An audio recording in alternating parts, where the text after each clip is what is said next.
안녕하세요. 반갑습니다. 전국에 계신 공무원 수험생 여러분, 또 그리고 사랑하는 회원국어 여러분. 2021년 국가직 9급 시험이 끝났네요. 여러분 모두 정말 시험 치르고 오시느라 고생이 많으셨습니다. 정말 수고하셨습니다. 지금쯤이면 아마 여러 가지 마음, 여러 가지 생각을 하고 계시라 생각이 되는데, 우리 한번 오늘 치러진 2021년 국가직 9급 나책형이거든요. 국어 문제 어떻게 출제되었고, 내가 이렇게 풀었으면 참 좋았겠구나. 그리고 또 다음 수업, 다음 어떤 시험을 대비하시는 분들은 내가 이렇게 준비하면 참 좋겠구나 라는 생각도 같이 하시면 좋겠다라고 생각을 해봅니다. 그러면 오늘 치러진 문제에 대한 분석부터 한번 같이 가보죠. 오늘 시간에서 굉장히 여러분 아마 힘들지 않으셨을까 그런 생각을 저는 해보거든요. 문법이 전체 3문제 15% 굉장히 낮은 비중으로 출제가 되었고, 비문학이 전체 50% 10문제가 출제가 되었습니다. 그러니까 시간을 어떻게 요리하느냐가 정말 중요했겠다라는 생각이 들죠. 더불어 문학이 전체 4문제 20%가 출제가 되었고, 어휘 문제가 3문제 전체 15%가 출제가 되었습니다. 따라서 고득점의 관건은 역시 어휘가 쥐고 있을 가능성이 매우 높고, 우리가 비문학을 어떻게 대응했느냐에 따라서 점수가 달라질 수 있겠다라는 생각이 듭니다. 차근차근 실수하면 절대로 안 되는 문법 문제부터 한번 풀어볼 텐데요. 정말 감사한 건 우리가 시험 전에 함께 했던 문제 유형과 정말 동일하게, 그리고 내용도 정말 동일하게 나온 문제들이 많았고, 또 띵동 합격 배송 바로 전에 함께 했던 라스트 모의고사와 동일한 유형으로 나와서 정말 감사한 그런 문제이기도 했습니다. 다만 여러분 어떻게 푸셨을지 굉장히 궁금하네요. 1번 문제부터 같이 가보도록 할게요. 맞춤법에 맞는 것으로만 묶은가 그래서 맞는가 그랬네. 돌나물 맞죠? 돌, 야생의 의미를 갖는 네가 접사로 와 있고요. 꼭지점, 꼭지와 점이 만났죠? 바람했더니 꼭지점, 원래 없던 된소리가 들어온 사이소리 현상. 네가 한자지만 꼭지가 고유어니까 숏을 표기하겠죠.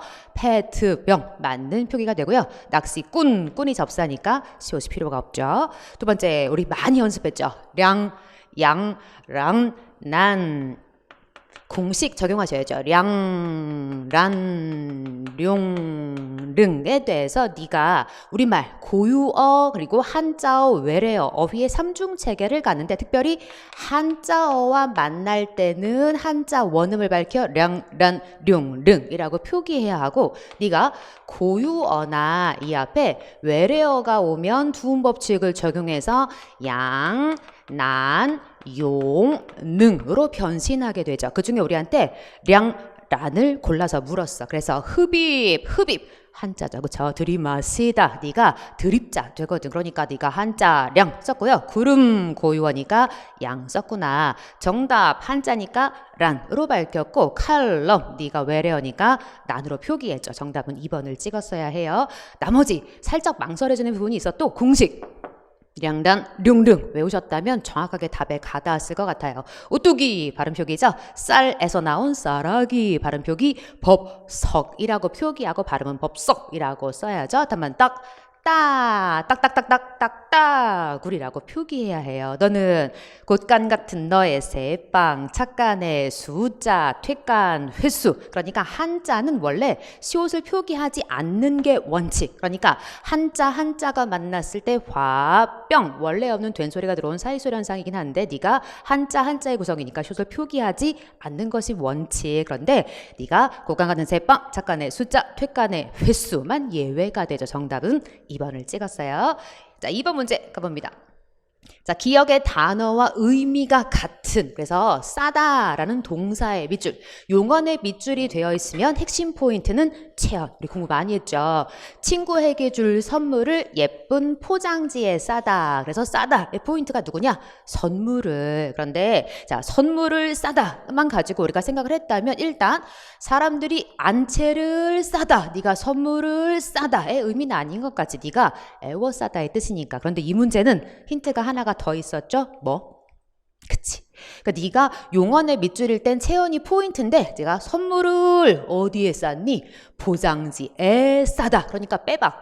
답이 명백하게 널 거다라고 준 거지. 그러니까 무엇을 어디에 싸다. 그러면 여러분 소개하시죠. 얘는 보찜을 싸다라는 명백한 힌트는 있는데 뭐가 없네. 그치. 어디에로 쓸 말이 없어. 그러면 3번 몇 권의 책을 어디에 쌓게? 보퉁이에 싸다. 그러니까 선물을 싼 포장지의 관계가 가능하고 네가 책을 보퉁이에 싸다의 의미도 가능하지.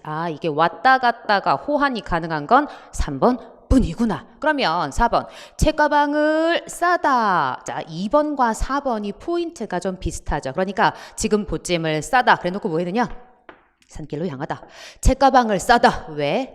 학교에 가기 위해서. 그러니까 이동하기 위해서 짐을 꾸리다의 의미로 쓰고 있는 거고, 두루루 포장지에다가 뭔가 가리다의 의미로는 너하고 너. 그래서 지금 보퉁이에 책을 두루루 말다라고 너를 쓰고 있는 거구나. 그러니까 사실 1번을 우리가 지우는 건 어렵지가 않았어요. 그래서 애워싸다, 둘러싸다의 의미로 너를 지우는 건 어렵지 않았는데 포인트가 2개였다를 잡아내었다면 답에 확실하게 가닿았을 것 같고, 의미로 좀 생각을 해봤다면 약간 좀 고민을 했을 것 같은 그런 문제. 정답은 3번을 찍었어요. 세 번째 문제 갑니다. 가장 자연스러운 문자. 날씨가 선선해지다. 그래서 책이 잘 읽히다. 책을 읽다인데 책이 읽히다. 네가 피동, 목적어를 사라지게 하는 피동의 의미로 잘 쓰고 있구나. 정답은 1번이 명백하죠. 그러면 2번 뭐가 문제게? 그치? 속독으로 읽다. 네가 독이 무슨 독? 읽을 독. 그러니까 속독하다 하든가 아니면 빠르게 읽다 하든가 의미의 중복이 있었구나. 3번 네가 이 일의 책임자가 되기보다 직접 찾기로 의견을 모았다. 자, 보다 그래놓고 앞에 기로 끝났죠. 그러면 A 하기보다 B 하기 이런 의미인 거네. 그러니까 내가 책임자가 되다. 의미상 문제 없어요. 그죠? 너를 강조해서 이 일의 책임자라고 관용어 구도 주었죠. 그래놓고 직접 찾기 이거보다 이거. 그러면 뒤에 문장은 누가 찾다? 내가 찾다. 뭘 찾다? 그렇지. 책임자를 찾다. 그러니까 앞과 주어가 같으니까 너는 생략해도 얼마든지 가능한데 너에 대한 뭐 필요하구나? 목적어. 그러니까 목적어가 지금 생략돼서 너는 꼭 있었어야 하는데 이게 없구나. 그래서 생략된 문장 성분이 있었구나. 의견을 모았다. 누가 의견을 모았을까? 의미상 우리가 정도 넣어볼 수 있죠. 우리가의 생략은 가능하죠. 우리말에서 나, 너, 우리, 사람들 일반적인 주어는 얼마든지 생략이 가능하기 때문에 뒤에 우리가 의견을 모았다. 우리가를 생략한 건 문제가 없었어요. 4번 그는 시화전을 홍보하는 일과 시화전의 진행에 아주 열성적이다. 그가 매우 열성적이었대. 이런 건 의미상 지워버려도 괜찮죠? 어디에 열성적이었니?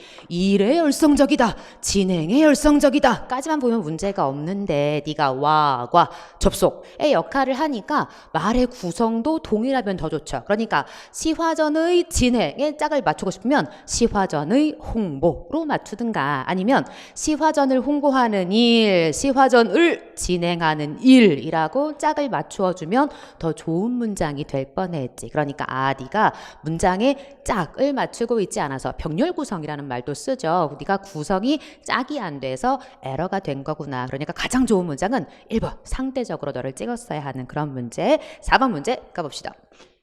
다음 글의 설명 방식으로 적절하지 않은 빛 공해란 두루두루한 상태다 라고 해서 시작부터 빛 공해가 어떤 것인지 우리한테 개념을 말해주고 있죠. 빛 공해란 뭐니? 인공 조명의 과도한 빛이나 조명 영역 밖으로 노출되는 빛 이런 것들이 인간의 건강하고 쾌적한 생활을 방해하다 혹은 환경에 피해를 주다 이런 상태를 빛공해라고 말한대. 그래놓고 국제과학 저널인 사이언스 어드밴스 그죠? 여기 겸낫표가 나온 걸 보니까 과학 저널 책을 인용했구나. 그러면서 전 세계 빛 공해 지도에 따르면 우리나라 빛 공해가 심각하다라고 소개를 하고 있네. 즉 자료를 인용해서 빛 공해가 심각한 국가로 우리나라를 제시하고 있네요. 그래놓고 빛 공해는 멜라토닌 부족을 초래해. 빛 공해 원인 결과가 뭐니? 멜라토닌 부족이 온대요. 그래서 인간에게 수면 부족과 면역력 저하 등의 문제를 유발하고 안 좋은 거죠. 농작물의 생산량 저하, 생태계 교란 등의 문제를 일으킨다라고 빛공해가 가지고 오는 문제, 여기 친절하게 악영향이라고 받았어. 그래서 너의 사례, 예시를 얘기하고 있는 게 확실하구나. 다만 아무리 읽어도 2번이 없어. 그러니까 네가 정답. 빛공의 주요 요인인 인공조명의 누출 원인, 왜 누출되고 있는지 그 이유를 얘기하고 있지는 않은 거지. 정답은 2번을 찍었네요. 5번 문제 까봅시다. 자, 기역, 니은의 사례로 옳은 것만을 짝지은 이런 거 푸실 땐 그치 밑줄 뒤에 있는 니은부터 보자고 했죠. 어미만 불규칙하게 바뀌는 그치, 뭐가 있지? 여러 그죠? 노람 기본형이 뭐더라? 노랗 너는 어간과 어미 둘 다 불규칙하게 바뀌는 히읗 불규칙 해당 사항이 없구나. 너는 기본형이 하다 그렇지? 하다는 다고지 어아가 아니라 여를 취하는 그렇지. 그러니까 여러에 네가 해당 사항이 있네. 합격을 바람 기본형이 바라다 너는 바라다 바라고 바라지 바라 뒤에 다고지 취하긴 할 건데 네가 바라라고 쓰지 않고 네가 합격하기를 바라라고 써서 동음 탈락. 그러니까 너는 동음이어서 탈락됐을 뿐 규칙 불규칙 영역에 들어오는 녀석이 아닌 거. 그러니까 사실은 엄밀히 따지면 네가 다고지 활용하고 있으니까 규칙의 영역에 속한다고 말하는 것이 정확하겠지. 그러니까 불규칙 영역에 들어온다라고 말할 수는 없겠네. 너는 이르다 목적지에 arrive 이르러 불규칙 그치? 이르러 푸르러 누르러 노르러 그러니까 러불규칙에 해당 사항이 있어서 너는 답의 범주에 들어가겠구나 라고 먼저 확인하시고 치름 잔치를 치르다 잔치를 치르고 잔치를 치르지 너는 다고지 네가 기준이어서 취할 건데 네가 치러로 활용하게 되지. 그러니까 너는 의탈락 우리말 의탈락은 규칙 그치? 의탈락, 리을 탈락, 모음 축약은 규칙이니까 너는 불규칙에 해당 사항이 아예 없다. 다만 우물, 물을, 품, 기본형이 푸다, 푸고 푸지 너는 푸어 해야 하는데 모음 앞에서 우가 변신하는 즉 네가 어간이 바뀌는 사도 바 우르의 범주에 불규칙에 속하는 녀석. 정답은 4번을 찍었어야죠. 그러니까 이런 문제 나오면 뒤부터 접근하면 좋겠다라고 제안을 다시 한번 해보고요. 너는 빠르다 빨라 르불규칙이 될 거고 너는 기본형이 디귿다에서 부름 네가 모음 만나서 리을로 변신하는 디귿 불규칙이라고 이야기를 해야겠지. 그러니까 네가 어간이 바뀌는 불규칙인 건 다 맞게 주었구나. 즉 2번만 빼고 규칙인 너를 빼고 불규칙은 1번과 3번과 4번이 있었네요. 정답은 4번을 찍었어요. 6번 문제 까봅시다. 자, 기역 리을의 의비 해석하면 되죠. 동동. 재밌는 건 제목을 한자로 줬어. 그래서 동동 너는 고려가요. 유일한 원령체. 그래서 달거리 노래라고 기억하시죠? 해석해보자. 2월 보름 연등제 세시풍속이 나오고 높이 켠 등불 다오라. 높이 켠 등불 같아요. 누가? 우리 님이. 그러니까 사랑하는 님. 사실 표준어로 얘기하면 임이 맞죠 여러분. 그 임을 등불 같다. 그래서 만인 비지실 즈이 셨다 즈을 즈이 두 번 나왔네. 즈 현대국어 짓이 되죠. 과거의 짓은 모습과 행위를 다 의미하는. 그런데 현대국어의 짓은 행위 중에서도 나쁜 행위만을 가리키는 말. 그래서 의미가 축소된 말이자 여기선 모습 만인 비치실 모습이셨다라고 소개하면서 동동다리 후렴구가 나와요. 사멸나며 개한 활짝 피다 열다 이런 의미의 개자가 나왔죠. 자 만춘 다래꽃 즉 네가 달래꽃 진 달래꽃이 나온 거네.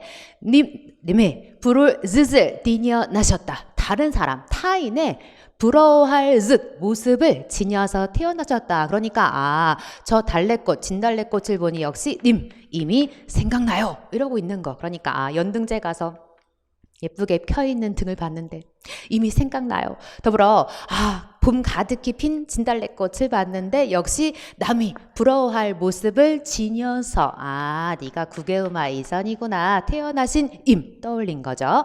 4월 아니 니저 너 뭐지? 아니 잊어서 너 또 두음법칙 이전의 표기구나. 오실쇼 꼬꼬리새 꾀꼬리새는 4월을 아니 잊고 왔는데 무슨 무엇의 의미를 가지고 있죠? 무엇 때문에 어찌하여서 어쩌자고. 자, 녹사님 벼슬이 나오네요. 그러니까 사랑하는 님이겠지. 이 님은 옛 나를 잊고 신려 옛 나 올드 한 미라고 해석할 수도 있고 올드 데이즈 옛날의 날들로도 우리가 중의적으로도 해석할 수 있다고도 공부했죠. 자, 옛날의 나를 잊고 계신가 그러면서 동동다리. 그래서 자연물과 님을 대조해서 자연물은 날짜가 변하는 것도 알고 찾아오기도 하는데 우리 님은 시간이 변해도 오지 않는구나 라고 노래하고 있죠. 정답은 4번이 정말 헛소리였어요. 그렇죠? 7번 문제 갑시다. 자, 한자 표기가 옳은 거 두 글자 한자어가 좀 어렵다라고 생각이 됐는데 아니나 다를까 이번 시험 문제도 수준이 있는 말 그러나 우리가 했어요 여러분. 자, 첫 번째 현실. 이때 현실이 무슨 뜻일까? 진짜 그치 리얼리티 진짜 그치 이때 현실 할 때 실자 무슨 실? 열매실자. 그치 열매실자가 나하고 집을 의미하는 실자가 아니라는 거지. 그러니까 네가 열매실자에 리얼 진짜의 뜻이 들어있거든. 와 굉장히 수준 있는 단어가 출제가 됐어요. 다만 우리가 3번을 꼭 알아야지. 근성할 때 근자가 무슨 근이 이게? 말을 삼가다 삼갈근자거든. 그러니까 언제 쓸 거냐? 저 글자는 주로 뒤에 자 삼갈근자와 함께 우리가 많이 본 게 뭐가 있냐면 근조 이런 거 꽃다발 같은 거 이렇게 화환 같은 거 이런 거 장례식에서 본 글자거든. 근데 의미가 뭐냐면 타고난 승부 근성. 그러면 승부 근성의 근자는 삼갈근자일까? 승부 뭔가 이기고 지는 것에서 내가 이기기 위해선 뭐가 제일 중요할까 여러분? 사실 저 제일 못하는 것 중에 하나인데 인내심. 우리가 특히 흔히 요즘 많이 쓰는 말 중에 존버라는 말 정말 멋진 말이 있는데 그러니까 버티기. 그러니까 이때의 근자는 뿌리. 나무의 뿌리, 루트. 그래서 뿌리 근자 근성이 와야 합니다. 그래서 네가 근자가 어색했구나를 알았다면 참 좋았겠다. 그다음 너 많이 했죠 우리 채용하다. 지금 무슨 채용이냐?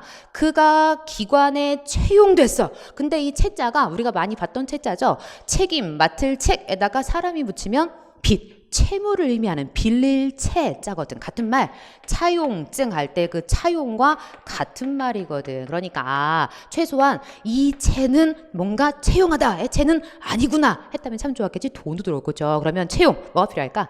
손. 그치? 그래서 손수가 들어있어서 나무 위에 뭔가 손으로 캐다 할 때 캘채. 핵심 포인트 뭐냐? 와 굉장히 수준이 있는 두 글자 한자가 등장해서 다만 1번, 3번, 4번은 명백하고 우리가 많이 봤다는 거죠. 그래서 나머지 1번, 3번, 4번이 명백하게 X여서 너를 찍었어야 하는. 다만 정말 형광펜을 칠하고 싶죠. 다음 시험을 대비해서. 야자가 들야자, 박자가 천박하다 할 때 열불, 얕다의 의미를 갖는 박자인데 저 야자가 멋있죠. 원래 필드 그러니까 어떤 야생의 의미를 갖습니다. 그러니까 야생의 의미인데 야생이라는 것, 야성이라는 것, 야만, 거칠다의 뜻이 있거든. 그러니까 야박하다 할 때 들야자를 표기하는구나. 물론 책에 있지만 아주 우리가 많이 여러 번 만난 글자는 아니었으나 그러나 시험장에서 너 명백하게 열매실자가 리얼이거든. 너 명백하게 삼갈근자가 근성과 어울리지 않거든. 명백하게 채용하다 할 때 세자가 빌릴채 돈과 관련 있는 글자가 아니었다는 거죠. 그래서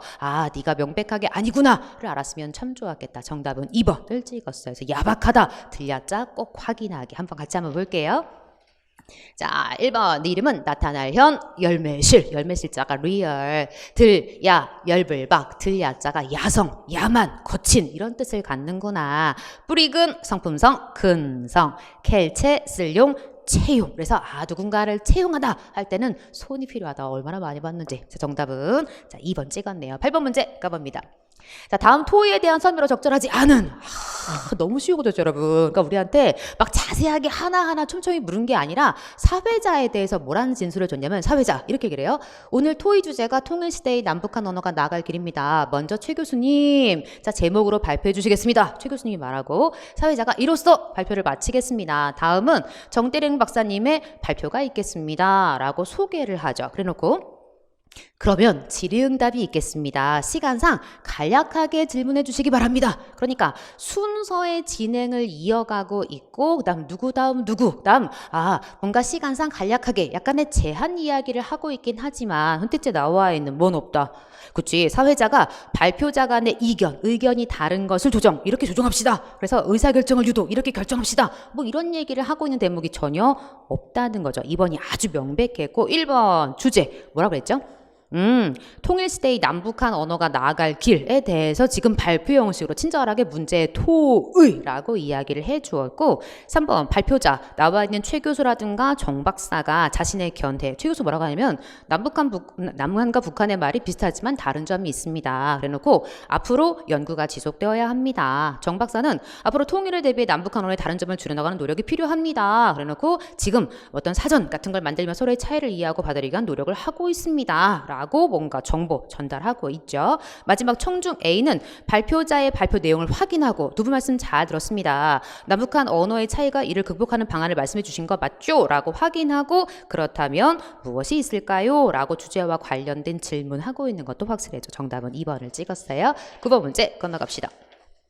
자, 우리한테 기억 리을 고손하게 말하기 그쵸? 시험 전에 바로 연습하고 가는데 자, 기억은 낮추어서 겸손하게 그래서 겸양의 어떤 경륜을 말하고 있는 것 같고 니은번은 상대의 처지를 고려해 부담을 갖지 않도록 이라고 해서 사실은 듣는 청자의 부담을 낮추는 요령의 경륜을 말하고 있는 것 같죠? 디귿번은 상대방이 관용을 베풀 수 있도록 문제를 자신의 탓으로 그러니까 자신의 부담을 높이는 관용의 경륜을 말하고 있고 마지막 동의의 경륜이 나왔는데 뭐라고 설명했냐면 자, 상대방의 의견에서 동의하는 부분을 찾아서 인정해 준 다음에 그 다음에 자신의 의견을 말해라. 그러니까 원래 동의의 경륜, 의견 일치가 목표긴 하죠. 그런데 넓은 범주에서 상대방의 어떤 의견을 인정해 주고 자신의 의견 말하는 것도 넓은 범주의 동의의 경륜. 그러니까 우리한테 이 중에 적절하지 않은 것 찾으라고 말해서 항상 이런 문제 상대적이 될 수 있으니까 조심해야 된다 그랬죠. 한번 찾으러 가봅시다.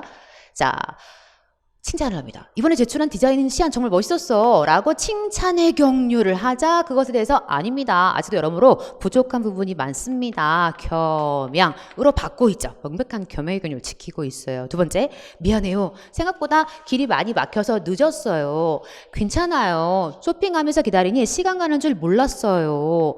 듣는 청자의 부담을 낮추고 있죠. 우리가 요령의 경륜 공부할 때 무슨 얘기 했냐면 청자의 부담을 낮추고 이익을 높여라 그러면서 주로 이제 부탁할 때 우수유 쿠수유 그러니까 문 열어 그럼 듣는 청자가 부담스러우니까 우수유 쿠수유 그래서 듣는 청자의 부담을 낮추고 이익 다른 말로 혜택을 높여라 라고 말했는데 네가 넓은 범주에서 정말 듣는 사람의 부담을 줄였다 라고 말할 수 있다는 거죠. 그러니까 넓은 범주 안에 네가 지금 여기서 말하고 있는 듣는 사람의 부담을 낮추고 있는 요령의 경륜에 들어갈 수가 있겠지. 그래놓고 3번 가볼게요, 여러분.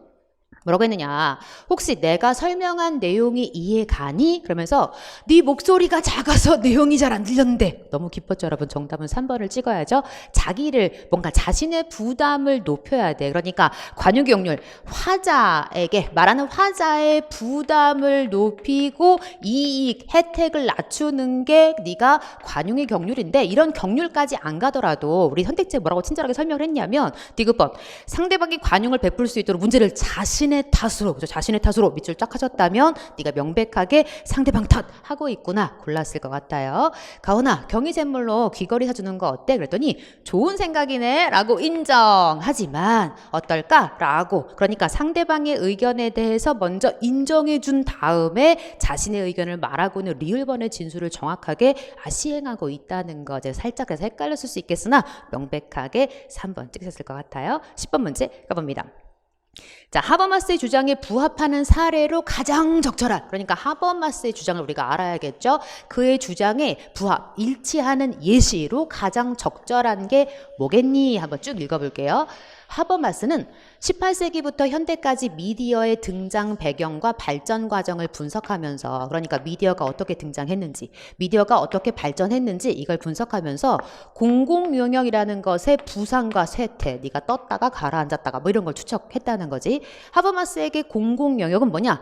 일반적 쟁점에 대한 토론과 의견을 형성하는 공공토론의 민주적 장으로서의 역할. 그러니까 공공영역이라는 것이 뭔가 어떤 쟁점이 생겼을 때 사람들이 서로 토론과 의견을 주고받을 수 있는 어떤 어떤 토론의 장, 민주적 장이라고 소개를 했어. 그래놓고 하버마스는 17세기와 18세기 유럽 도시의 살롱에서 당시의 공공영역, 그러니까 이 살롱이 공공영역의 역할을 했다라고 이야기를 해주네요. 그래놓고 비록 소수의 사람들만이 참여했으나, 그러니까 단점인 거죠. 그러니까 살롱의 단점은 소수가 참여했다는 단점은 있었네. 그런데 공공토론을 통해 정치적 문제를 해결하는 논리를 도입할 수 있었기 때문에 살롱이 초기 민주주의 발전에 중요한 역할을 했다 라고 하버마스는 말을 했다는 거지. 적어도 살롱 문화의 원칙에서 공개적 토론을 위한 공공 영역은 각각의 참석자들에게 동등한 자격. 그러니까 하버마스가 찾은 유럽의 살롱은 비교적 민주주의 발전에 중요한 역할, 더불어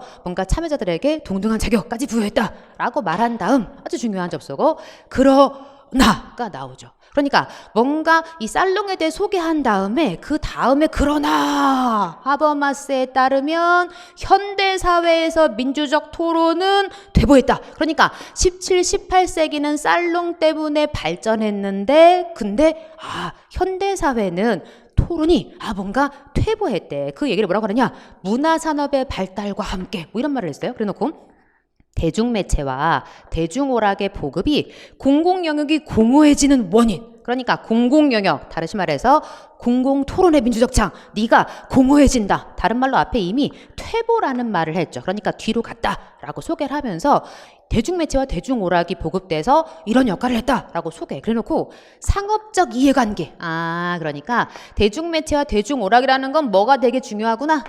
돈, 상업, 경제, 시장 이런 거 나오면 돈 떠올리라 그랬죠, 여러분. 그러니까 돈과 관련된 어떤 이해관계가 공공의 이해관계 우선, 그러니까 이거보다 이게 훨씬 더 사람들이 우선시했다라는 뜻이네. 그래놓고 공공 여론은 개방적이고 합리적 토론을 통해서가 아니라 광고에서처럼 조작과 통제를 통해 형성되고 있었다. 그러니까 뭔가 조작, 통제, 다른 말로 받아줘요.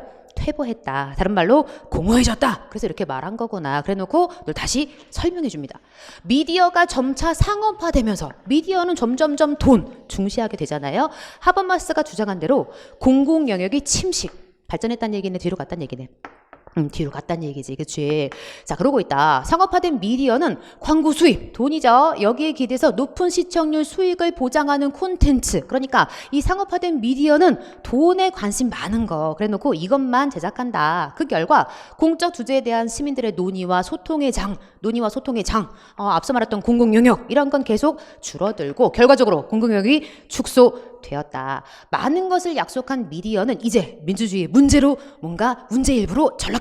그러니까 미디어에 대해서 부정적 평가, 특히 현대 미디어에 대해서 부정적 평가하고 끝났어. 그러면 가장 적절한, 가봅시다 여러분. 쭉 읽고 하는데요. 1번, 살롱 문화에서 특정 사회계층에 대한 비판적인 토론은 허용되지 않았다. 내용이 전혀 없죠. 내용상에 불을 칩니다. 그러니까 살롱 문화는 되게 긍정적으로 평가했어. 뭔가 민주주의 발전에 역할을 했다. 중요한 역할이다. 다만 참여하는 인원이 소수라는 단점만 얘기했죠. 두 번째, 인터넷의 발달과 보급은 상업적 광고 당연히 있었고요. 다만 공익 광고가 증가했다. 거짓말. 3번, 글로벌 미디어가 발달하더라도 국제사회의 공공은 공허해지지 않는다. 퇴보, 뭐 이런 말 굉장히 많았죠. 그러니까 공허해졌다라고 하는 게 훨씬 더 적절한 진술이 될 것 같고, 마지막, 수익성 위주. 다른 말로 바꿔줘요. 상업성, 돈, 뭐 이런 거 얘기해줘야죠. 미디어 플랫폼과 콘텐츠가 더 많아지면서 민주적 토론이 감소되었다. 명백한 진술이 되죠. 정답은 4번을 찍었어야 해요. 여러 가지 방법이 있는데 저는 쭉 읽고 풀었는데 여러분은 종이니까 왔다 갔다 선택지를 먼저 확인하시고 이런 내용 여기 있나 이렇게 푸시는 것도 가능한 방법. 11번 문제. 자, 기억, 미음의 전개 순서. 우리한테 힌트를 줬죠. 어떤 힌트? 그치, 우리한테 기억이냐 리을이냐, 즉 첫 번째를 고를 수 있는 힌트를 주고서 맨 앞에 문장을 줬어. 맨 앞에 문장이 폭설, 즉 대설이란, 폭설 이꼬르 대설이란 그래놓고 많은 눈이 시간적 공간적으로 집중되어 내리는 현상을 말한다. 그래놓고 기억, 그런데 눈은 1시간에 5cm 이상 쌓일 수 있어 순식간에 도심교통을 마비시킨다를 넣을 거냐, 아니면 리을, 이때 대설의 기준으로, 그러니까 대설을 받아주고 있는 너로 갈 거냐. 명백하게 기억 지웠어야 해요. 여러분과 1번과 2번을 지웠어야 하고 3번과 4번 중에, 근데 아주 땡큐했죠. 리을 뒤에 니은 갈 거냐 기억 갈 거냐를 우리한테 고르래. 그러니까 리을이 첫 번째인 건 확실해 보이고, 이때 대설의 기준으로 주의보가 나와요. 24시간 새로 쌓인 눈이 5cm 이상이 예상될 때 이때가 주의보라고 해놓고 우리한테 기억 아니면 니은 선택하라고 그랬거든. 근데 눈이 이런 위력이 있다. 뭔가 마비시키는, 그러니까 마비시키는 힘이 있다. 너로 갈 거냐? 아니면 또한 경보는 어디로 가면 좋을까? 그렇지. 그러니까 주의보 나왔으니까 경보 가면 좋겠죠. 그래 놓고 자, 이 경보는 뭐냐? 24시간 신적설이 20cm 이상 예상될 때 다만 산지는, 그러니까 센티미터 연결해서 경보가 이런데 다만 산지는 이럴 때 발령된다 라고 설명해 줬고, 마지막 너하고 너의 연결도 되게 명백했지. 그치? 기억과 미음의 연결도 상당히 명백했어요. 왜냐? 자, 이 눈이 이렇게 뭔가 문제를 일으킬 힘이 있어 뿐만 아니라, 그래서 앞에 어떤 힘, 문제점의 힘에 대해서 추가하면서 사회 전반에 영향, 뭔가 이런 마비의 영향을 끼칠 수 있다라고 진술하고 있어서 기억과 미움도 명백하게 연결되죠. 비교적 순서 문제 치고 쉬운 문제, 정답은 3번을 찍었어요. 12번. 다음 글에 사례로 적절하지 않은, 그래놓고 인간은 언어를 사용하며, 언어는 인간의 사고, 인간의 사회, 인간의 문화를 언어가 반영한다. 그래놓고 왜냐? 인간의 지적 능력이 발달하게 된 것이 바로 언어를 사용하기 때문이다 라고 말한 다음 또 우리가 못 알아들었을까 봐 언어와 사고가 기본적으로 서로 왔다 갔다 상호작용을 한다. 둘 중 어느 것이 먼저 발달하고 어떻게 영향을 줬는지 알 수가 없다. 그러니까 인간의 언어와 사고, 언어와 사회, 언어와 문화가 서로 왔다 갔다, 그 사고의 범주 안에 사회 문화까지 확장해서 설명한 거구나. 그러면 자, 적절하지 않은, 사실 이런 문제는 선택지로 발의가 더 같이 가도 되죠. 그렇죠, 여러분? 그래서 이 중에 하나 혼자 딴소리 하는 너를 고르는 것도 답이 될 수 있었어요. 영어의 쌀에 해당하는 우리말에는 모, 벼, 쌀, 밥 등이 있다. 영어로는 라이스만 있는데 우리는 모라고도 부르고 벼라고도 부르고 쌀이라고도 부르고 밥이라고도 부르고 문화. 우리는 농경사회였거든. 그러니까 농경 문화가 반영되어 있다. 얘가 될 수가 있겠고. 4번. 우리나라는 수박이라고 그래서 박의 일종으로 보는데 어떤 나라는 멜론. 그러니까 사회에 따라서 뭔가 다른 것으로 이야기를 하고 있어. 그래서 언어와 사회 이렇게 짝짓기를 해볼 수가 있을 것 같고. 자, 그럼 둘 중에 하나. 일상생활에서 어떠한 사물의 개념은 머릿속에 맴도는데, 그러니까 사물의 개념, 생각은 했는데 근데 그 명칭이 안 나와. 즉 언어가 없어. 말이 안 나왔어. 이거 뭐가 우위한 거네? 생각, 사고가 위하다의 사례가 되죠. 2번. 어떤 사람은 산도 파랗다, 물도 파랗다, 보행신호의 녹색등도 파랗다. 즉 사람마다 다르더라. 그래서 첫 번째 줄에 우리한테 뭐라고 했냐면, 자, 인간의 언어가 인간의 사고, 개인의 어떤 생각을 반영하기도 하고 사회를 반영하기도 하고 문화를 반영하기도 한다와 관련해서 이들이 서로 왔다 갔다 상호작용을 한다의 예로 우리가 적절하게 연결이 가능한데 너만 생각 우위를 주고 있어. 정답 3번을 찍었던 그런 문제. 13번 문제 가봅시다. 다음 글의 주된 서술 방식, 서사는 뭐죠? 시간 플러스 누구. 우리 시험 바로 전에 연습했죠, 여러분. 분류, 뭐를 나눠야 해? 종류를 나눠야 해. 그치? 자, 비유, 빗대어 설명하기. 자, A는 B처럼, 그러면 지규. A는 B다. 은유. 죽어 있는 걸 살아 있는 것처럼 표현하면 화류. 사람처럼 의인. 더 나아가서 1대1 공통점 다른 범주. 뭐가 있죠? 이 안에 유추도 유라인 안에 들어가죠. 대조는 같은 범주인데 차이점을 강조하는 걸 우리가 대조. 그런데 변지혜가 천리길을 마다하지 않고 나를 찾아왔어. 내가 그 뜻을 물었어. 왜 왔니? 문장 공부를 하기 위해 나를 찾아왔다 라고 답을 했어. 때마침 이날 우리 아이들이 나무를 심었기에 그 나무를 가리키면서 이렇게 말을 해줬어. 사람이 글을 쓰는 것, 문장 공부, 글을 쓰는 것은 나무에 꽃이 피는 것과 같다. 글을 쓰는 것 vs 꽃이 피는 것 공통점 말하고 있죠. 그러니까 유추의 진술 방식에서 나가서 비유했다, 지교했다 라고 봐도 무방하겠지. 정답은 뭘 찍어야 해? 3번을 찍어야겠네요. 14번 가봅시다. 자, 다음 글에 대한 이해로 적절하지 않은 그랬어요. 이 문제 살짝 그쵸? 좀 우리 시험장에서 시간 잡아먹은 그런 문제죠. 자, 왜 그랬는지 한번 가봅시다. 자, 우리한테 문제 뭘 줬냐면 적절하지 않은 나가리를 고르래. 선택지 먼저 확인을 한번 해볼게요. 1번. 알파벳 언어의 철자 읽기는 소리와 표기의 대응과 관련이 되는데 각 소리가 지닌 특성이 철자 읽기의 명료성을 판단하는 기준. 그러니까 각 소리가 지닌 특성이 철자 읽기의 명료성을 판단하는 판단하는 기준이 될 수 있는지 확인해라. 두 번째, 영어 사용자가 무의미한 단어를 읽을 때 좌반구의 일기 네트워크를 활용하면서 암기된 단어의 인출과 연관된 뇌부위, 와 되게 어려운 얘기를 많이 하네요. 단어, 뇌부위 뭐 이런 거에 의존한대. 그래놓고 이탈리아어는 소리와 글자의 대응이 규칙적이어서 낯선 단어를 발음할 때 영어에 비해서 철자의 읽기의 명료성이 훨씬 높은지 확인하래. 그러니까 영어랑 뭔가 이탈리아가 다른다 이렇게 얘기를 하고 있는 것 같고. 4번, 영어는 의문 처리 규칙에 적용되지 않는 예외들이 많아서 그래서 스페인어에 비해서 이번엔 스페인어랑 또 비교를 하네요. 소리와 글자의 대응이 덜 규칙적인지 보래. 한번 가봅시다. 자, 읽어볼게요. 언어마다 고유의 표기 체계가 있대. 그렇죠. 언어마다 고유의 표기 체계가 있죠. 그런데 이는 읽기 과정에 영향을 미친다. 뭐가? 표기 체계가 읽는 것에 영향을 미친대. 그게 무슨 말이야? 알파벳 언어는 표기 체계에 따라 철자 읽기의 명료성 수준이 달라진대. 다시. 자, 알파벳 언어는 표기 체계가 어떠냐에 따라서 철자 읽기의 명료성. 자, 이것의 수준이 뭐 높을 수도 있고 낮을 수도 있고 그치 중간일 수도 있다라고 이야기를 해. 그리고 상수를 하죠. 그래 놓고 무슨 뜻이야?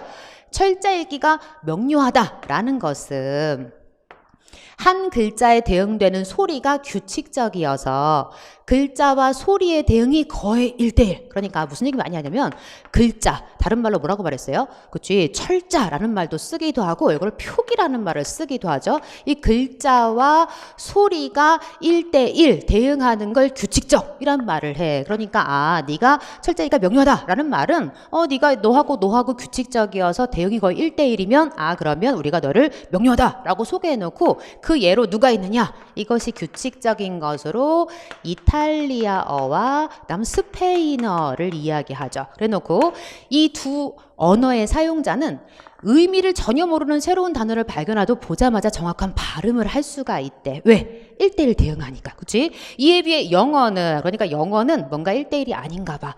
철자 읽기의 명료성이 낮은 언어다라고 소개를 하고 있어요. 영어는 발음이 아예 나지 않는 묵음과 같은 예외도 많은 편이고 글자에 대응하는 소리가 매우 다양해. 그러니까 이들은 규칙적인데 규칙적이지 않은 예로 지금 영어. 그러니까 영어는 1대1 대응하지 않는구나, 불규칙하구나 라고 소개를 했어요. 그래 놓고 계속 가볼게요. 한편 알파벳 언어를 읽을 때 사용하는 뇌 부위는 유사하지만 뇌 부위에 의존하는 방식에는 차이가 있대. 그러니까 알파벳 언어를 읽을 때 사용하는 뇌 부위는 유사한데 그런데 의존하는 방식에 차이가 있다. 다르다. 공통점과 차이점을 설명했네.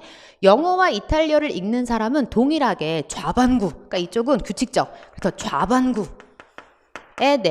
뭔가 읽기 네트워크를 사용하는데 하지만 무의미한 단어를 읽을 때 영어를 읽는 사람은 암기된 단어에 빈출된 인출, 그러니까 암기된 단어의 인출과 연관된 뇌부위 여기에 더 의존하는 반면 이탈리아어를 읽는 사람은 의문 처리, 그러니까 이쪽은 좌반구라는 공통점은 둘 다 가지고 있지만 그런데 이때는 의존도의 차이가 있어서 이쪽은 뭐라고 설명했느냐, 이 무의미한 단어를 읽을 때 영어는 암기된 단어 인출, 여기는 의문 처리 인출과 관련된 뇌부에 의존하는 차이점이 있다라고 설명을 해놓고, 왜냐하면 무의미한 단어를 읽을 때 이탈리아어를 읽는 사람은 규칙적인 의문 처리 규칙을 적용하는 반면에 영어를 읽는 사람은 암기해둔 수많은 예외들을 떠올리기 때문이다. 그러니까 이쪽은 얘가 불규칙하니까 단어뇌를 떠올려야 뭔가 의미가 이해가 가고 이쪽은 규칙적이니까 의문뇌 의존한다 라고 설명을 했어요. 그리고 적절하지 않은 정답, 우리 가다바는 1번 나왔죠.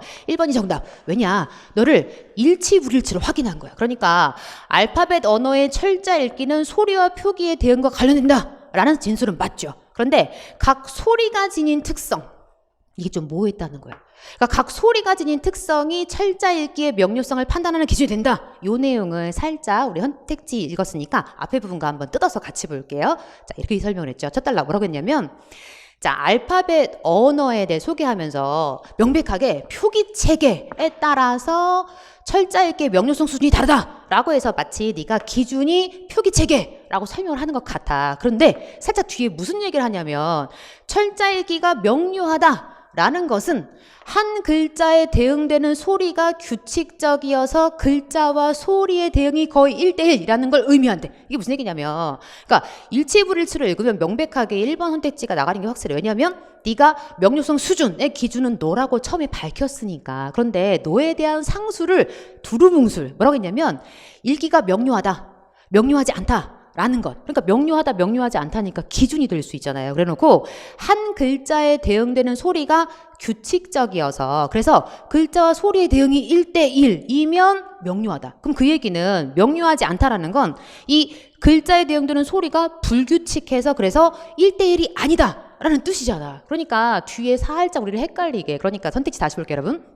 이게 왜 우리가 시험장에서 머리가 아팠냐면 소리가 지닌 특성, 그러니까 이 앞에 관련되는데 각 소리가 지닌 특성, 이걸 규칙성, 불규칙성으로 생각하면 충분히 네가 이렇게 이해가 될 수가 있을 뻔했거든. 그래서 뭐라는 거예요? 그러니까 지금 이 문제가 살짝 저는 문제에 문제가 있다고 보는 게, 이유가 뭐냐면 네가 일치불일치 문제로 줬다면 명백하게 표기체계가 기준이라고 말해볼 수 있을 것 같아. 그런데 이해를 하라 그래서, 그러니까 얘네가 1대1 대응 관련된 특성이라고 우리가 해석을 해버리면 이게 규칙성, 불규칙성으로 해석을 하면 네가 명료성의 기준이 된다는 뒤에 진술과 좀 말이 되거든요. 그래서 명백하게 사실 영어 사용자가 무의미한 단어들을 읽을 때 좌방구, 일기, 네트워크, 네트워크는 둘 다 좌방구인데, 그런데 여기는 무의미하기 때문에 단어 인출과 관련된 무의, 당연히 명백해요. 다음 3번, 이탈리아어는 소리와 글자의 대응이 규칙적이어서 그래서 낯선 단어를 발음할 때 영어에 비해서 명료성이 높다, 명백하게 규칙적이어서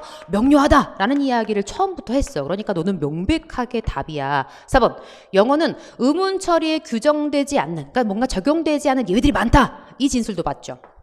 그래서 스페인어에 비해서 소리와 글자의 대응이 덜 규칙적이다, 이 진술도 맞아. 근데 4번에 저는 문제 소지가 있다고 보는 게, 왜 그러냐면 이게 뭐뭐 때문에, 많기 때문에 덜 규칙적이다, 이게 원인과 결과처럼 읽혀서 이게 문제 소지가 있다고 저는 보는 거죠. 그래서 문제가 명백하게 일치불일치, 부합하는 것은 부합하지 않는 것은 이 되든가, 아니면 사실 이 4번 진술이 명백해지려면 영어가 의문 규칙, 처리 규칙에 적용되지 않은 예외들이 많다는 것은 스페인어에 비해 소리와 글자의 대응이 덜 규칙적이라는 뜻이다 하든가, 아니면 많고 덜 규칙적이다 이어주든가, 아니면 영어가 의문 처리 규칙에 적용되지 않는 예외들이 많아서 그렇기 때문에, 여기 명백하게 두 번째 단락이 원인과 결과거든. 많기 때문에, 그렇기 때문에 스페인어에 비해서 이 영어는 있지, 단어의 어떤 단어 인출과 관련된 내부위에 더 의존한다 라고 말했으면 아주 명백할 뻔했죠. 저는 가다반 1번으로 나왔는데 4번에도 문제 소지가 있었다라고 생각을 합니다. 그래서 네가 일치불일치가 아니라 문제가 이해로 적절하지 않은, 그래서 좀 문제 소지를 남겨두었어요. 정답은 1번 처리가 되었네요. 15번 문제 까봅니다. 다음 글에 대한 설명으로 가장 적절하지 않은 것을 고르래. 반중 좋은 감이, 쟁반 위에 일찍 붉은 감이 고와도 보이나다. 아주 고와 보였대. 근데 유자가 아니라도 품음죽도 하다만, 유자가 아니라도 품음죽도 해. 유자를 품어간 애가 있죠. 누구? 육적이라는 녀석이 귤, 부모님 드리려고 귤을 품었던 고사를 떠올린 거죠. 자, 네가 유자가 아니라도 품음죽도 한데 품어가 봐야 반길 사람, 반길이, 반길 사람이 없어서 그래서 서러워한다라고 마지막에, 그러니까 다 읽고 나면 우리가 부모님 돌아가셔서 효할 수 없구나, 풍수지탄까지 연결이 가능하고 고사 인용 명백하게 있고 돌아가신 부모님에 대한 그리움이라고 이야기해 볼 수가 있죠. 동지딸 기나긴 밤을, 아유 너무나 많이 봤다, 그쵸? 황진이시죠? 하늘을 뚝 베어 커팅해서 춘풍 이불 아래 소리소리 넣었다가 사랑하는 님 오신 날 밤 구비구비의 태어를 사용해서 임에 대한 기다림 명백하죠. 임 얼른 왔으면, 그래서 사랑하님 왔을 때 19금, 그쵸? 내가 잘랐던 밤을 뭔가 구비구비 펼치겠다 이러고 있어요. 계속 가보죠. 말 없는 건 청산이요. 정말 땡큐 하지 않았어요 여러분? 그쵸? 바로 시험자들이 같이 봤죠. 태 없는 건 유수, 청산. 푸른 산은 말이 없고, 그치? 흐르는 물은 모양이 없어. 갑 없는 건 맑은 바람, 바람은 갑이 없어. 우리가 공짜로 누리죠. 임자 없는 건 명월, 밝은 달은 주인이 없어. 공통점, 산, 수, 풍, 월, 자연. 자연 얘기를 해. 자연은 주인도 없고 임자도 없고 모양도 없고 값도 내지 않고 주인도 없구나 라고 하면서 이 중에 병 없는, 이 중에 자연 중에 병 없는 이 몸이 분별 없이 걱정 없이 늙어가리라. 자연과 함께 살아가리라. 무라일체 하고 있어요. 그러니까 대꾸. 어디가 대꾸? 말 없는 정산이요. 그죠? 대 없는 유수. 그러니까 사실은 이 자체의 대꾸보단 이렇게 짝인 게 훨씬 좋죠. 로다 그랬으니까 네가 위아래 짝이다 라고 보는 게 좋겠고, 반복. 무엇은 무엇이요. 그렇으니까 반복이 있다고 말할 수 있고, 자연의 귀의. 내가 자연으로 돌아가겠어. 명백한 의지. 그러니까 정답은 당연히 4번을 찍었어요, 여러분. 그러니까 우리가 살짝 낯선 녀석 등장할 수 있다 그랬죠. 항상 이런 식이야. 문제는 항상 우리가 꼭 알아야 하는 범주와 낯선 범주를 섞을 수 있는데, 그때 우리가 꼭 알아야 하는 범주에서 우리가 OX가 확실해야겠죠. 농암 뭐네? 바위에 올라보니 노안, 늙은 눈, 노안이 유명. 와, 이 유자가 어려웠어. 오히려 같을 오히려 박다. 그러니까 내가 늙었는데 이 바위에 올라서서 보니까 내 늙은 내 노안이 오히려 박다. 그러면서 인사의 변한들 산천이 딴 가셀까? 인사, 사람의 이름 변하는데 산천, 자연이야 가실까? 가시지 않는다. 변하지 않는다라는 뜻입니다. 그러니까 인사는 변하지만 산천은 변하지 않는다. 그러니까 사람과 자연이 다르구나. 대꾸, 임과 동시에 대조도 되죠. 그래놓고 암전의 모수무구이 어제 본 듯하여라. 이 바위 앞에 있는 물과 언덕이 어제 본 듯 뭐하다? 반갑다. 그러니까 내가 어제 본 물과 언덕이 아니구나. 그러니까 오랜만에 고향에 내려온 거. 근데 자연을 봤더니 와, 눈이 막 내가 노안인데 오히려 밝아지는 것 같아. 자연이 와, 어제 본 듯 반갑구나. 사람의 일은 변하는데 자연은 그대로구나 라고 지금 자연을 반가워하는 모습을 보여주고 있는, 그래서 노년의 무력함과는 거리가 멀었다. 정답은 4번을 찍었어요. 16번 갑시다. 다음 글에 대한 이해로 가장 적절한, 우리 얼마나 많이 했어요, 그쵸? 너는 누가 썼게? 이상의 권태, 그쵸? 이상 아저씨가 자신이 병들어서 이제 휴양하러 시골에 내려가서 그 시골에서 소를 보면서 이 소가 굉장히 뭔가 지겹다 지상 최대의 권태자다 라고 하면서 소를 보고 자기가 사실 생각한 걸 우리한테 들려주죠. 그러면서 얼마나 권태에 질렸길래, 사실은 자기가 질린 거지, 이미 위에 들어간 식물을 다시 개워 그 시금털털한 반소화물의 미각을 역설적으로 향락하는 제보임이려. 야, 너 얼마나 지겨우면 먹었던 거 또 먹고 되새김질해서 그걸 즐기는 것처럼 보여줄까. 그러면서 소의 체구가 크면 클수록 그의 권태도 크고 슬프다. 나는 소 앞에 누워서 내 세균같이 사소한 고독, 그러니까 사실은 자기가 고독하고 더불어 자기가 뭔가 지겨운 마음이 들었던 거죠. 그것을 겸손하면서도 나는 사세기 반추가 가능할까? 사세기 반추. 그러니까 나는 생각이나 다시 되새김질 또 생각하고 가능할지 불가능할지 좀 생각해 본다. 뭐 이런 내용이 나와요. 첫 장면은 누워서 소를 보는 내용 나오죠. 그래서 풀밭 곁에 가서 그 옆에 누웠던 얘기가 나왔어요. 헌태지 한번 가볼게요. 일단 현실에 대한 글쓴이의 불만, 뭐 양보해서 지겹다를 불만으로 읽었다 칠지라도 반성적 어쩌, 내가 왜 그랬지? 그러지 말걸, 뭐 이런 말투가 없어요. 그죠? 3번 공간의 이동, 풀밭 지금 소 옆에 있죠. 그러니까 공간의 이동이 나타났다라고 보기가 어렵고, 2번 과거의 삶을 회상하면서 글쓴이의 처지를 후회해. 지금 내가 여기 처해 있다니 아유 후회스럽구나. 뭐 이런 내용은 없어요. 그러니까 명백하게 1번 대상의 행위를 통해서 글쓴이의 심리, 그러니까 소가 지금 반추하는 걸 통해서 말하고 있는 나의 권태스럽다라는 나의 마음을 투영했다라고 보는 것이 적절하죠. 정답은 1번을 찍었어야 하는, 아주 그쵸, 땡큐. 사실은 너무나 많이 풀어서 땡큐한 문제이기도 했어요. 17번 문제 갑니다. 자, 다음 그래서 황거칠이, 야 대박 아닙니까? 지문 똑같이 나왔죠, 여러분. 문제의 답도 똑같이 등장했어요, 여러분. 우리 풀었던 바로 그 문제. 자, 어울리는 성어 황거칠씨, 더 참을 수가 없었어. 발작 쪼그려졌어. 뭐 이런 얘기가 있어요. 개 같은 놈들, 여기 있는 거 읽었어요. 어쩌면 남이 먹는 식수까지 끊으려뇨. 그는 미친 듯이 우르르 달려가서 한 인부의 괴기를 억지로 잡아서 저만큼 내동댕이. 경찰은 발포, 다행히 공포였지만 해서 겨우 군중을 해산시키고 황거칠씨 청년 5명을 연행 당했어. 더불어 강제 집행도 일시 중단. 경찰에 끌려간 사람들은 밤에도 풀려나오지 못했어. 국무집행 방해다, 산주의, 권리행사 방해, 그리고 뭔가 폭행죄까지 대비되게 된 것. 그래서 그 이튿날도 풀려나오질 못했대. 쌍말로 썩어갔다라고 소개를 한 다음 황거칠 씨는 모든 죄를 자기가 맡아서 처리하라고 했는데 그러나 그것이 뜻대로 되진 않았고 면회로 오는 가족들의 걱정스러운 얼굴을 보자 황거칠 씨는 가슴이 아팠어. 그는 마음부득이 어쩔 수 없이 경사의 타협안에 도장을 찍기로 석방의 조건으로 다시는 강제 집행을 방해하지 않겠다라는 각서를 썼대요. 이리해서 황거칠 씨는 애써 만든 산수도도 포기하게 되고 마사등은 한때 도로 물 없는 지대가 되고 말았어. 그러니까 아마도 뭔가 물 문제 관련해서 뭔가 사달이 난 것 같고 그래서 잡혀가게 된 것 같고 물을 포기한 것뿐만 아니라 잡혀와서 뭔가 각서도 쓰고 지금 도로 물 없는 신세가 되고 말았다. 70년대를 대표하는 김정한의 산거족의 작품을 주고서 그런데 묻고 있네. 한번 가봅시다 여러분. 1번 읽어줘요. 네 이름은요.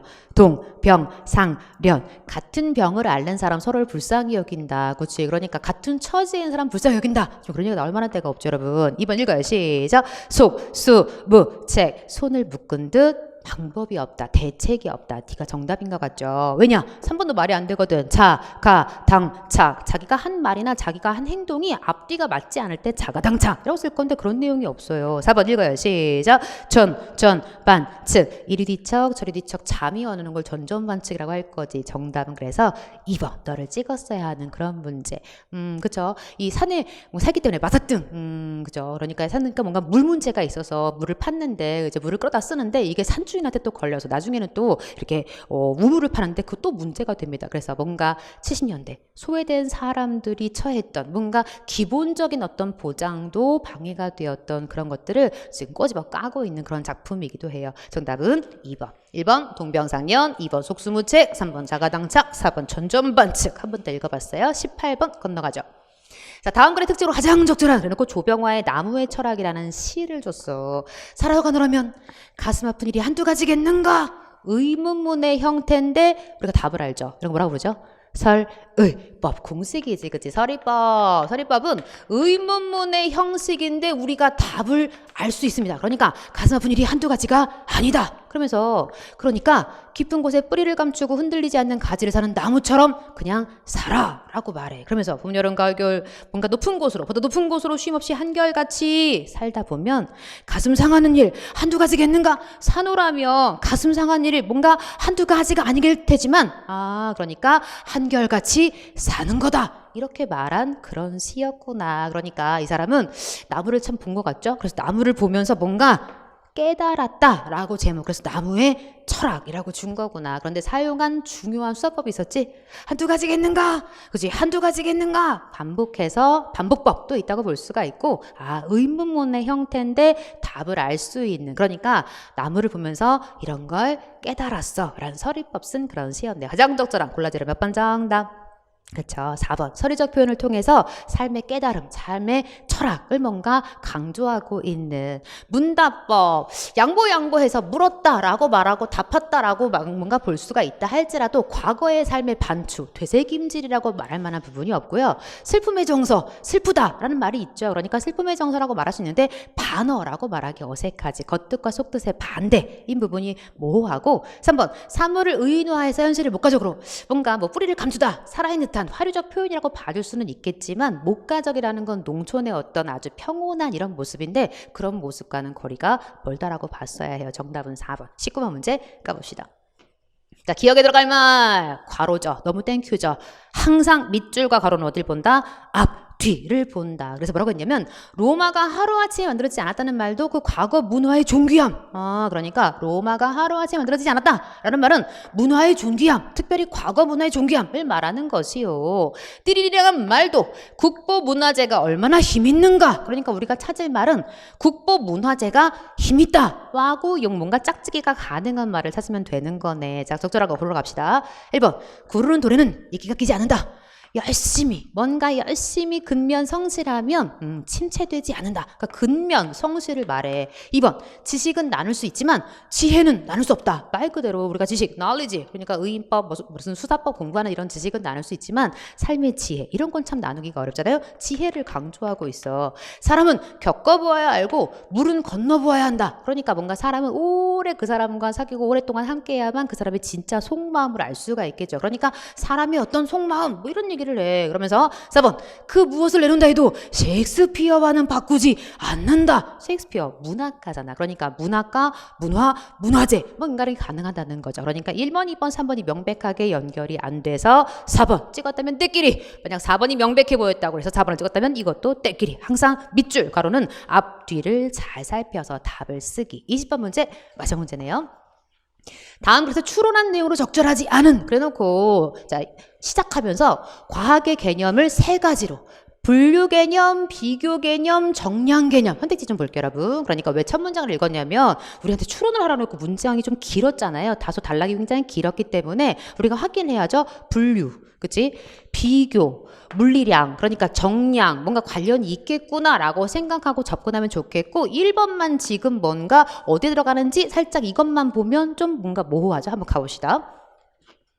자, 세 가지로 뭔가 구분할 수 있다라고 소개한 다음 식물학과 종물학의 종 이런 개념들이 분류 개념이다 소개한 다음 어린이들이 맨 처음 배우는 사과, 개, 나무 같은 것이 분류 개념인데 하위 개념으로 분류할수록 그 대상에 대한 정보가 더 많이 전달된다. 그러니까 나무에는 뭐 앵두나무도 있고 뭐 포도나무도 있는데 앵두나무, 앵두와 나무 그러니까 그 대상에 대한 하위로 갈수록 정보가 더 많다라고 소개를 했어. 적절하지 않은 이어서 땡큐였죠 여러분. 몇 번 정답? 1번 정답. 그쵸? 호랑나비와 나비는 동일한 종에 속하지만 나비에 비해 정보량이 적다. 거짓말이죠. 네가 정보량이 하위니까 훨씬 더 많다라고 소개를 했어야 맞는 진술이 될 뻔했죠. 그래놓고 2번 또 확인할게요. 그 다음에 이런 얘기를 했어요. 자, 저 달라 우리가 방금 읽었던 대목 뒤에 또한 현실 세계에 적용 대상이 하나도 없는 분류 개념도 있을 수 있다. 그 예로 유니콘. 그러니까 현실 세계에 없지만 우리가 뭔가 이를 분류해 볼 수 있다 라고 소개를 한 거구나. 그래서 너에 대해서 2번 선택지. 자, 용은 현실 세계에 적용할 수 있는 지시물이 없지만 분류 개념으로 인정된다. 짝지가 가능하고 꽃, 고양이와 같은 개념은 논리적 관계를 따라야 하는 것이 아니기 때문에 비교 개념에 포함되지 않는다. 그러니까 비교 개념이 논리적 관계랑 관계가 있는지 확인해 볼게요. 자, 그 다음 달라 비교 개념 나오죠. 비교 개념은 분류 개념보다 설명에 있어서 정보 전달에 더 효과적인데 왜 그러느냐. 분류 개념처럼 자연의 사실에 적용되어야 하는데 분류 개념과 달리 논리적 관계도 반드시 성립해야 그래야 비교 개념이 뭔가 가능하다라고 예를 들어주고 있어. 그러니까 비교 개념은 논리적 관계가 필요하구나. 그러니까 앞서 봤던 선택지 다시 볼까요? 뭐라고 했냐면 니들은 비교 뭔가 개념에 포함되지 않는 이유가 뭐냐? 논리적 관계가 없기 때문에 라고 우리가 얘기해 볼 수가 있죠. 마지막 물리량을 측정할 수 있는 센티미터, 킬로그램 같은 측정 단위는 자연현상에 수를 적용할 수 있게 물론 확인될겠지. 가보자. 자, 마지막 달라 뭐라고 설명했냐면 정량 개념 이것은 사실로부터 파악할 수 있는 물리량 측정한다 그래놓고 물리량 측정하기 위해서는 규칙 필요한데 뭔가 크기를 비교하는 측정 단위 규칙이 포함되고 정량 개념 수를 적용하는 과정에서 생겨난다. 네가 과학 발전의 기초가 되었다라고 명백하게 설명하고 있죠. 정답은 몇 번을 찍었구나? 1번을 찍었어요. 이번 국가직 구급 문제를 제가 이제 보면서 느낀 점 여러 가지가 있는데 그 중에 여러분에게 정말 드리고 싶은 말씀 중에 하나가 연습이 정말 필요하구나. 어떤 연습? 시간에 대한 연습. 그래서 우리 적중학부 모의고사와 같은 시간을 측정하면서 연습하는 이런 과정들이 선행되지 않으면 시험장에서 정말 당황할 수 있겠구나라는 생각을 했고요. 또한 아주 중요한 기본 개념에 대한 생각도 했어요. 우리가 기본 개념 많이 확인하고 있다고 생각하지만 실제로 시험장 가서 적용할 때 발휘할 수 있는 건 기본 개념 그리고 그 기본 개념을 정리해서 뭔가 이 문제에 적용할 수 있는 팁 이런 것들 여러분이 가지고 계시는 것이 실제 시험장에서 정말 의미가 있지 않을까 하여 여러분에게 이 다음 시험을 준비하시는 여러분들이 혹시 이 수업을 듣고 계신다면 부탁이 있는데 제 수업 중에 그리고 제 교재 중에 400제라는 교재와 수업이 있고요. 그리고 적중하품 모의고사라는 시간을 연습하는 시간을 훈련하는 수업이 있는데 이 수업을 여러분에게 꼭 부탁드리고 싶습니다. 더불어 오늘 시험 치르고 오신 우리 수험생 여러분 정말 시험 치르느라 고생 많으셨습니다. 우리가 해야 할 일은 시험장에서 OMR 카드를 제 시간에 잘 제출하고 오는 것 오늘 그걸 다 하셨다면 여러분은 여러분이 해야 할 일을 충분히 다 하셨다고 생각합니다. 여러분 모두에게 학교의 기쁨이 함께하기를 힘껏 응원하고요. 또 다음 시험 준비하시는 분들은 힘을 내어서 우리 다시 한번 힘을 내어서 다음 시험을 향해 달려갔으면 좋겠습니다. 저는 다음 특강에서 다시 뵙겠습니다. 감사합니다.